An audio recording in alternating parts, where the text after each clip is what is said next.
یوم تکبیر کے حوالے سے اللہ کے فضل و کرم سے ہم نے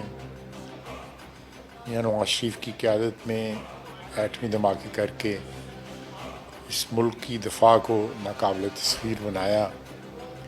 اور ایک ایسا ڈیٹرنٹ پرووائڈ کیا جو ہمیشہ کے لیے دشمن کے اوپر خوف طاری کیے رکھے گا۔ اب ہمیں جو نئی ایک ذمہ داری ہمارے ذمے لگائی گئی ہے، ہم انشاءاللہ تعالیٰ پاکستان کو ناقابل تسخیر بنائیں گے معاشی طور پہ بھی۔ اس وقت پاکستان کو سب سے بڑا جو مسئلہ درپیش ہے وہ ہماری معاشی جو ہے